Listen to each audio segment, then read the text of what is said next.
Hello students, तो आप देख रहे हैं आज एक्सरसाइज 1.2 और इसमें हम बात करेंगे अंडर रूट 5 को किस तरह से नंबर लाइन के ऊपर रिप्रेजेंट किया जा सकता है। जी हाँ, एक्सरसाइज 1.2 का ये क्वेश्चन नंबर 3 है और इसको किस तरह से रिप्रेजेंट करते हैं, किस तरह से उसकी कंस्ट्रक्शन होगी, वो मैं आज आपको इसमें सिखाने वाला हूँ।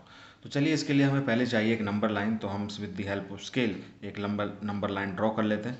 तो एक हॉरिजॉन्टल लाइन लेंगे, ठीक है, और उसके ऊपर हम कुछ इंटीजर्स से नंबर लाइन को रिप्रेजेंट करेंगे, ठीक है। तो यहाँ पर नंबर लाइन ली हमने और इस नंबर लाइन पर हम डिसाइड करेंगे एक ओरिजिन, यानी जहाँ से ये स्टार्ट होती है 0।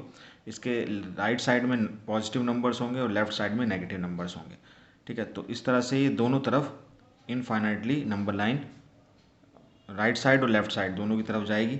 तो चलिए हम नंबर लेते हैं और उसके लिए हम डिसाइड करते हैं किसी यूनिट का। तो मैं यहाँ यूनिट यूज़ कर रहा हूँ 1 यूनिट। एक यूनिट डिसाइड कर रहा हूँ मैं 1 इंच। 1 inch, 1 inch, okay. तो 1 इंच हमारी एक यूनिट होगी। तो स्केल में आप देखेंगे एक साइड आपके सेंटीमीटर दिए हुए और दूसरी साइड आपका इंच दिया हुआ। इंच थोड़ा सा सेंटीमीटर से बड़ा होता है ताकि हम कन्वीनियंटली ड्रॉ कर सकें, कंस्ट्रक्शन दिखा सकें आपको। तो यहाँ पर देखिए मैं ले लेता हूँ, this is my 1 integer 1 2 and this is your 3। और इसी तरह से दूसरी साइड में हम लेंगे 1 and this is your 2, okay. So ये 0 हो गया, ये हो गया आपका 1, ये हो गया 2, ये हो गया 3। इस तरह से 4 5 एंड सो ऑन। इस तरफ नेगेटिव हो जाएगा -1 एंड -2। अब हमें नंबर लाइन है ये और इसके ऊपर अंडर रूट 5 को रिप्रेजेंट करना है। तो उसके लिए हम क्या करेंगे, देखिए उसके लिए हम करेंगे कि यहाँ पर जो आपका 0 है उसको हम एक पॉइंट मान लेंगे। ये पॉइंट हो जाएगा हमारा, इसको हम रिप्रेजेंट करते हैं O से, ठीक है। ये O हो गया हमारा। और ये जो पॉइंट 1 है इसको हम मान लेते हैं पॉइंट P। सो OP हमारी किसके बराबर होगी, इट्स बिकम 1 यूनिट, एक यूनिट हमारी होगी और that is equal to 1 centimetre. अब P से हमें एक परपेंडिकुलर ड्रॉ करना है और परपेंडिकुलर ड्रॉ करने के लिए मैं यहाँ पर यूज़ कर रहा हूँ इस कंपास का। तो यहाँ से कुछ हम रेडियस ले सकते हैं, कोई ऐसा फिक्स लेने की कोई रिक्वायरमेंट नहीं है। आप कुछ भी रेडियस निकाल कर और यहाँ पर एक आर्क लगा लें। तो जिस तरीके से आपने सीखा होगा कि 90 डिग्री का एंगल बनाया जाए, उस तरह से हम 90 डिग्री का एंगल बनाएंगे, ठीक है। अब यहाँ से देखिए क्या तरीका है, यहाँ से हम पॉइंट लेंगे और एक आर्क पर इसको कट करेंगे तो 60 डिग्री का एंगल बना सकते हैं यहाँ से। फिर दोबारा हम एक और आर्क लगाएंगे तो आ जाएगा 120 डिग्री, ठीक है। अब इसी से एक आर्क हम लगा देंगे इसके सेंटर में, यहाँ पर ये हो गया आपका। और 120 वाले पॉइंट से एक हमारे को और आर्क लगानी है, एक हमें इंटरसेक्टिंग पॉइंट मिलेगा, ठीक। इस पॉइंट को हम ज्वाइन कर देंगे P से, तो हमारे को एक परपेंडिकुलर लाइन मिल जाएगी। ये आपका हो गया परपेंडिकुलर, ठीक है। तो इस परपेंडिकुलर पे क्या करेंगे हम, जो हमने यूनिट ली थी यहाँ पर which is equal to 1 inch के बराबर, आप चाहें तो कुछ और भी ले सकते हैं, it is up to you कि आप क्या डिसाइड करते हैं। तो कुछ भी आप डिसाइड कर सकते हैं। तो ये आपकी 1 यूनिट हो गई। मैं इतनी रेडियस फिर लेता हूँ और इस परपेंडिकुलर लाइन पर कट लगा लेता हूँ। तो यहाँ पर मैं कट लगाता हूँ तो देखिए ये जो है कट कुछ इसके साथ पास में आएगा। तो ये पॉइंट मेरा आ जाएगा, इस पॉइंट को मैं बोलता हूँ पॉइंट P1, ठीक है। अभी जो पॉइंट आया है इस पॉइंट को मैं अगर O पॉइंट से ज्वाइन करता हूँ तो ये मेरा O पॉइंट से ज्वाइन किया इसको, एक मिनट, ये हमने ज्वाइन कर दिया। तो ये जो ट्रायंगल आया आपका OPP1, ये एक राइट ट्रायंगल होगा जिसके अंदर हम पाइथागोरस थ्योरम लगा सकते हैं। इसके अंदर ये O से P 1 यूनिट है और P से P1, this is also 1 unit. तो यहाँ पर अगर आप पाइथागोरस थ्योरम लगाएंगे तो इन ट्रायंगल OPP1 में, है ना, बाई पाइथागोरस थ्योरम PGT। तो हाइपोटेन्यूज जो है इसके अंदर जैसे आप देख रहे हो OP1, इसका स्क्वायर किसके बराबर हो जाएगा, बेस का स्क्वायर प्लस परपेंडिकुलर का स्क्वायर, दैट इज PP1 का स्क्वायर।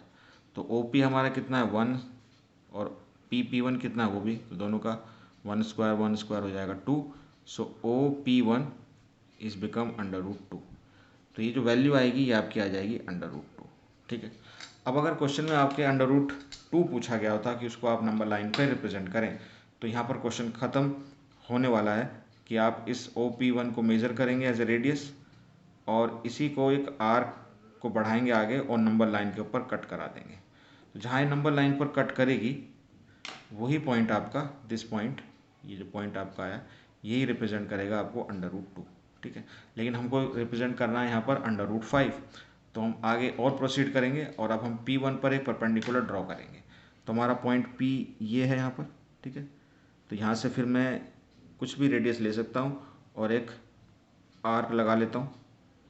दोबारा से मैं क्या करता हूँ, एक आर्क बनाता हूँ यहाँ पर, ये लीजिए। फिर यहाँ आपका हो गया 60 डिग्री।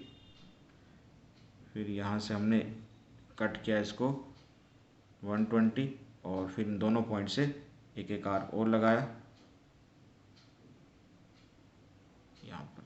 तो इसी तरह से हम एक 90 डिग्री का के लिए पॉइंट आपको मिल जाएगा और स्केल की हेल्प से आप इस पॉइंट ऑफ इंटरसेक्शन और P1 को ज्वाइन करेंगे तो हमें लाइन मिलेगी which is perpendicular to on OP1। ठीक है। अब अगेन ये हमारी √2 है और यहाँ पर हमें लेना है यूनिट डिस्टेंस। तो यूनिट डिस्टेंस जितनी भी हमने पहले डिसाइड की हुई थी उसे हम वापस खोलेंगे इतना ही रेडियस, और इस P1 से हम इसके ऊपर कट लगाएंगे। तो again you will get another point, this time we say it is P2। ठीक है। और O से P2 को आप ज्वाइन कर दीजिए, ज्वाइन इट। तो जैसे आप ज्वाइन करेंगे again you will get another triangle OP1 P2 which is a right triangle. इसके अंदर ये √2 है और दिस इज़ योर 1 यूनिट। तो इसके ऊपर भी अगर आप पाइथागोरस थ्योरम लगाएंगे देन यू विल गेट √3। ठीक है। अब आगे फिर अगेन आपको क्या करना है, अब P2 के ऊपर फिर हम एक परपेंडिकुलर ड्रॉ करेंगे, यानी OP2 पर परपेंडिकुलर ड्रॉ करेंगे। तो चलिए स्टार्ट करते हैं यहाँ से फिर। तो इट विल, अभी मैं समझा रहा हूँ तो इट टेकिंग टाइम, लेकिन जब आप खुद करेंगे तो टाइम नहीं लगेगा। ठीक है। तो यहाँ से हमने ये कट लगाया 60 पर, यहाँ से 120 पर एक कट यहाँ लगाया और 120 से एक और कट लगाया तो इंटरसेक्शन पॉइंट मिल गया। और अब आप P2, ये पॉइंट होगा P2 और ये पॉइंट ऑफ इंटरसेक्शन, इसको ज्वाइन करेंगे तो एक परपेंडिकुलर लाइन आप फिर मिलेगी। फिर आप क्या करेंगे, यूनिट जो आपने डिसाइड की हुई है which is equal to 1 inch वो आप खोलेंगे। ठीक है। और P2 से आप उसी डिस्टेंस पर उसी लेंथ को कट कर लेंगे। दिस टाइम वी से दिस पॉइंट इज़ P3, इसको P3 कहते हैं। और अगर हम इसको ज्वाइन करें O को P3 से तो अगेन सिमिलरली जैसे पहले केस में मिला, आपको एक ट्रायंगल मिलेगा जिसके अंदर एक साइड आपकी √3 है और दूसरी साइड हमने इसको लिया है 1 यूनिट। तो फिर अगेन पाइथागोरस थ्योरम लगाएंगे तो ये आपका आ जाएगा √4। ओके।